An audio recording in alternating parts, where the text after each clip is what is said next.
Assalamu alaikum. May peace be upon all of you, my fellow learners. Ladies, gentlemen, brothers, sisters, how are you all? So, as you can see here in this video, we are going to look at something that is interesting. What is the most important question in your life? Now, I'm going to tell you, okay, I mean, this is not even difficult, but do you have it in your mind? Can you think of it now? What is the most important question in your life? When we live life, I feel like as youngsters, we should ask this question from ourselves. Wait, I'll tell you, but we should ask this. I started asking this question after getting to a point in my life as I was hitting 26, 27, realizing that I wasn't happy. I was doing so much of work. I was working for one of the best corporates, actually the best company in Sri Lanka to work. I was I had a good lecturing gig with several institutions. I was teaching a master's. I was engaged, and things seemed pretty well. But really, was I happy? I wasn't, and that is where I started thinking about my own life. And then I stumbled upon this particular question. And the whole purpose of making this video is to get you to wonder and ask this question from yourself. That is the only purpose. Let's see what the question is. Simple. Why am I on earth? That's the question. Why am I on earth? Have you ever asked yourself the question, why am I here? Why was I put on earth? Depending on your belief, right? The scientific method, the Big Bang, the coincidence, it doesn't matter. Why are you here? Now, if I ask you, let me ask you now, why are you here? Do you know? If you know, and if you have the courage, please do share it with us. When did you actually? I'm more interested in understanding when you started thinking about this. Was it at a very early age or was it pretty late, like it happened to me? Now, this question, we don't really ask ourselves this question in this form.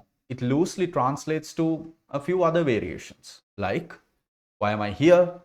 What am I supposed to do? Sometimes we ask this, right? What am I supposed to do with my life? What is my purpose on earth? What is my purpose in life?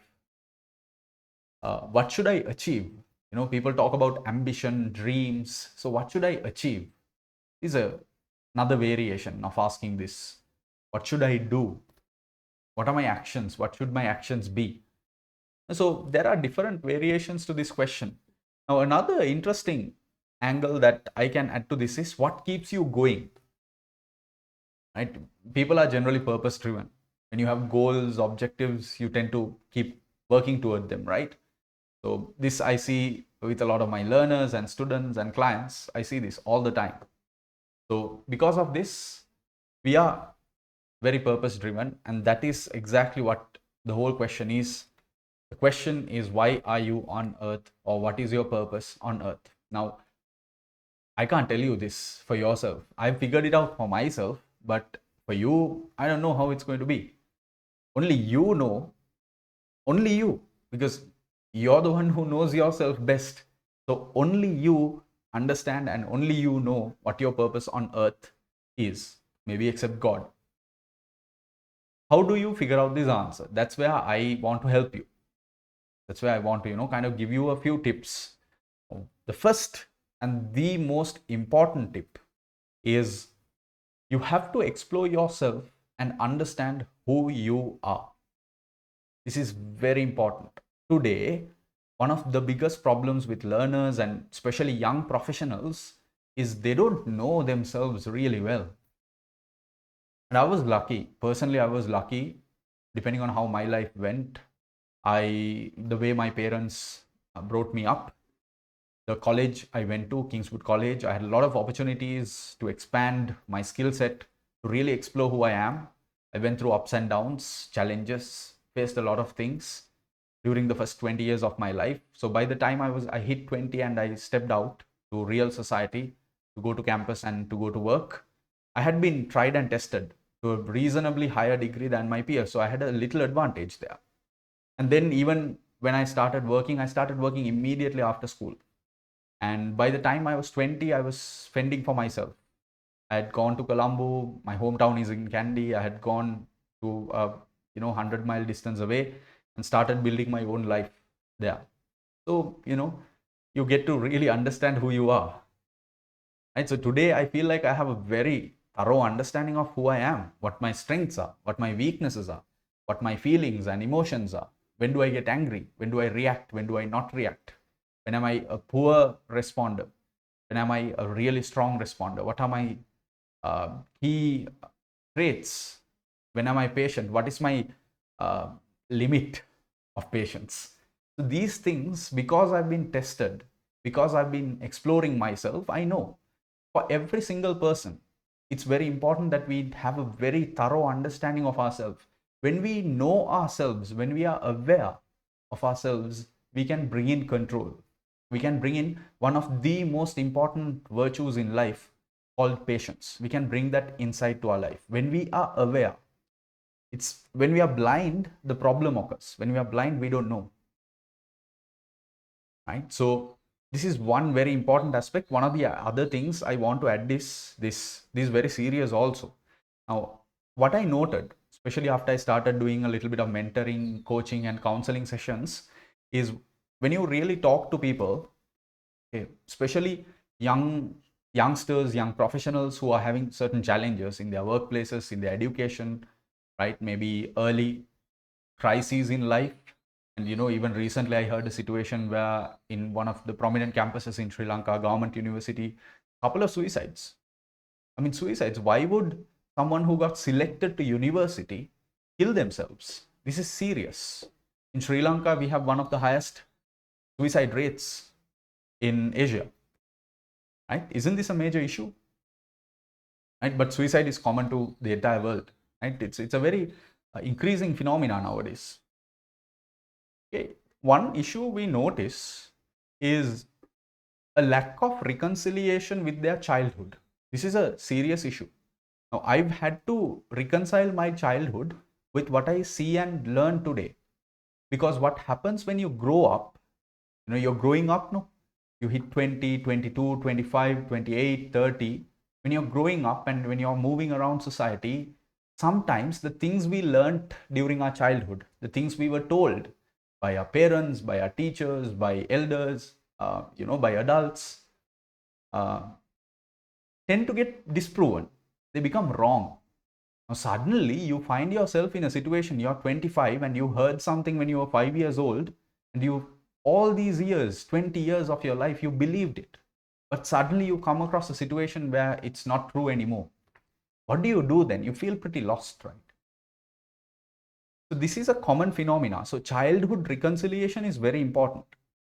But to do that also, you have to really venture deep into yourself. Today, we are so worried and we are so busy in judging other people's lives, going through social media, newsfeed, Instagram, YouTube videos, etc., etc. We don't really have the time, or we don't take the time to explore ourselves, explore our inner selves, understand who we are, what we can do, what we can't do, what we should do, what we shouldn't do. We don't get time to explore that. That is a serious concern. So please, before you figure out why you are on earth, you have to figure out yourself. So please make time for that. That is very important. And when you start really understanding who you are, you start feeling peace. Life becomes peaceful around you. You become a better person. You become an easy person to deal with also. Second, understand the world and the circumstances around you. Sometimes we see, like, you take the United States, one of the biggest concerns of the United States of the past 5 years, Trevor, John Oliver, everybody keeps talking about this, right? Dave Chappelle, is conspiracy theories, people believing in non-realities, people believing in lies, things that don't really exist. Okay, so reality is slowly moving away from humanity. Okay, what we see in a screen is not real. What we see, what we feel from our eyes, what we see, hear from our ears, what is tangible, what is actually happening now is it's like a stage drama. What is actually going on behind the scenes, we don't know. But that is the reality. So we must take a very critical effort, a crucial effort to understand reality, the reality of politics, because politics affects you, right? Don't you pay tax in your government? Aren't you subject to laws and rules and regulations? If you have to start a business, you have to register it, right? If you have to migrate, you have to get a passport. Aren't you subject to laws? If you want to legally marry, you have to get a marriage certificate. It has to be done in front of witnesses. If you do a crime, you have to go to jail, right? Now, these mean that there's a real world out there, and we have to understand how that world affects us. Politics is a big part of that. We cannot ignore the politics of a nation, of any nation that we belong to, or we are associated to. In fact, now with the work I'm doing, with most of the work I do going beyond the boundary of locality of Sri Lanka, and I work with multiple continents, and I've had to deal with different regimes, different rules and regulations that govern transactions and govern movements of currency across the different borders. Only then I started realizing, whoa, this is serious. You have to study these things. Right. Another simple example is you have to understand the economics of your country, of the world. Today, the entire world, most of the world is run on capitalism. And China says it's running Marxism. Beijing says, right, the Communist Party. But is it really? Really? Is it? Ask yourself. Look, open your eyes, see what's going on. What are they doing? All right. What is actually happening? Capital is governing us all today.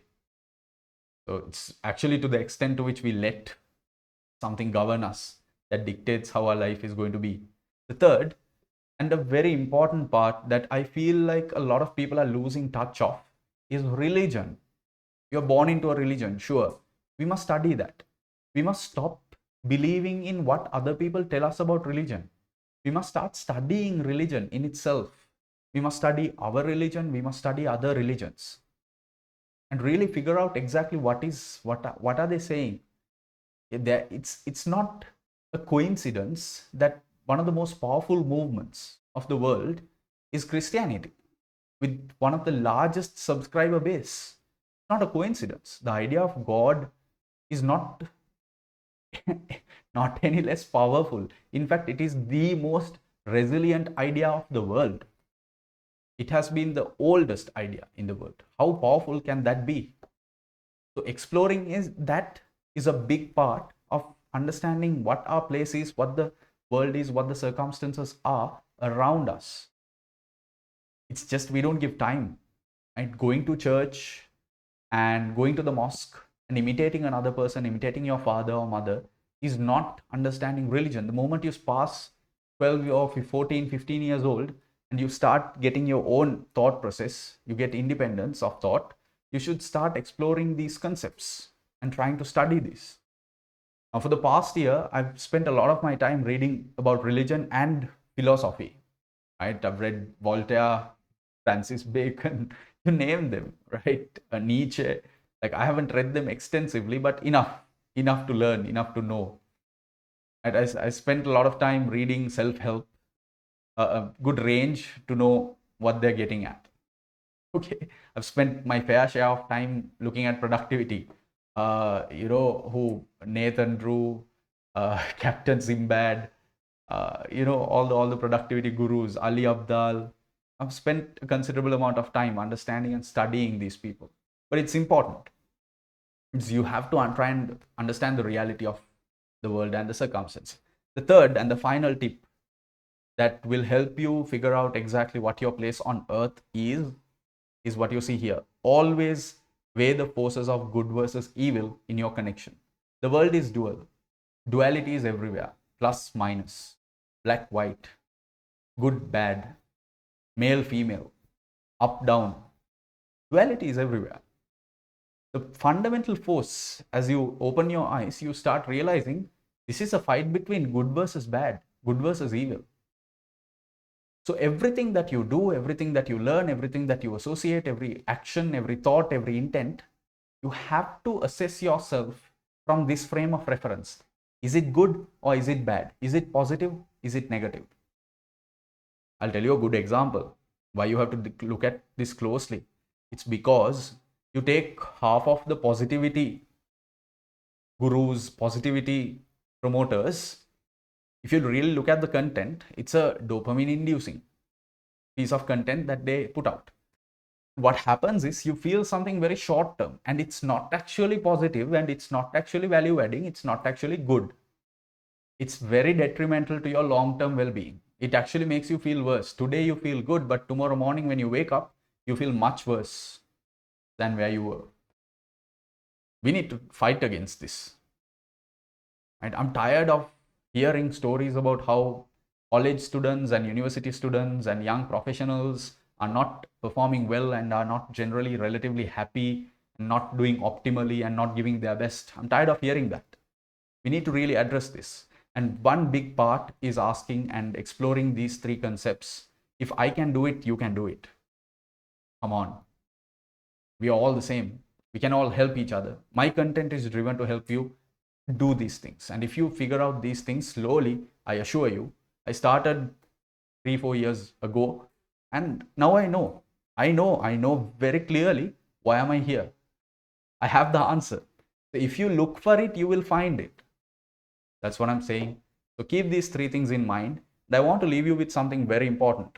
There is a saying in Islam that I want to share with you. Whether you are a Muslim or not, it doesn't matter. But the saying is important. Everything has wisdom. And that's what's so special about, that's what makes Islam so special. Islam doesn't dictate terms to you. Okay, it's really remarkable what Islam has done. It gives you knowledge. Do you know? I'll talk about it in a different video, but everything has wisdom. Remember that. Even if someone is sitting in front of you and smiles, there is wisdom behind it. Doesn't smile, there is wisdom behind it. They're scolding you, there is wisdom. They're being silent, there is wisdom. They're laughing, there is wisdom. They're getting mad, there is wisdom. Someone in front of you faces an accident, there is wisdom. You're able to save someone, there is wisdom. Wisdom is in everything. The only important matter is, do we choose to see it?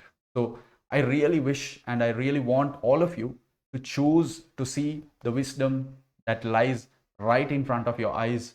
Start looking at it, at things and at life from a deeper perspective. Start figuring out, why are you put on earth? That is the video that I hope will motivate you to start asking these questions from yourself, understanding who you are and what your place is on earth. As you know, I offer student counseling, mentoring and coaching sessions. If you want career guidance, if you want to discuss certain challenges, problems you have, please feel free. My email address you can find somewhere below in the description section, and we can work together. I have helped a lot of students. I'm eager to help you. So please reach out. No worries at all.